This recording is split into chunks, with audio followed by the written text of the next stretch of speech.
Permasalahan negara berkembang. Yang pertama, permasalahan ekonomi, sosial, politik, dan juga pendidikan. Nepal dengan nama resmi disebut sebagai Republik Demokratik Federal. Nepal adalah sebuah negara federal yang bersistem parlementer dengan berbentuk republik konstitusional dan juga negara terkurung daratan di Asia Selatan. Perkembangan ekonomi di Nepal merupakan hal yang rumit dengan pengaruh dari perubahan situasi politik dari masa kerajaan hingga rezim Partai Komunis. Pertanian tetap menjadi aktivitas ekonomi utama di Nepal, menjadi mata pencarian bagi sekitar 65% penduduk. Indeks biaya hidup di Nepal relatif lebih rendah jika dibandingkan dengan banyak negara, namun bukan yang paling murah. Kualitas hidup mengalami penurunan pada tahun-tahun terakhir. Permasalahan sosial. Nepal merupakan negara dengan jumlah orang hilang terbanyak di dunia selama konflik. Konflik juga dianggap sebagai salah satu alasan utama kurangnya pembangunan di Nepal. Penurunan hak asasi manusia di bidang kemiskinan, kesehatan, pendidikan, dan kesetaraan gender.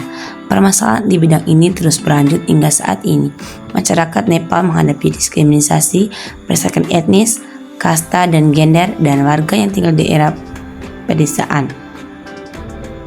Nepal menghadapi kurangnya akses terhadap layanan kesehatan, pendidikan, dan sumber daya lainnya yang memadai.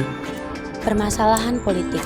Tema politik Nepal selama 1 dekade terakhir adalah kegentaran, dan teater politik terbaru ini muncul di tengah beberapa tren yang mengkhawatirkan.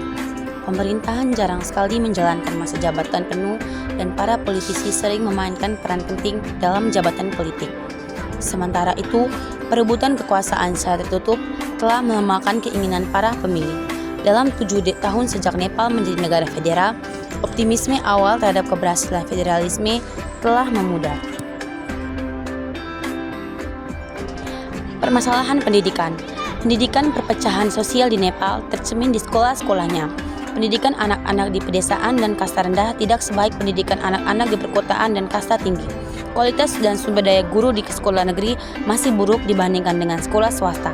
Ketimpangan pendidikan yang besar menjadi petanda buruk bagi masa depan Nepal.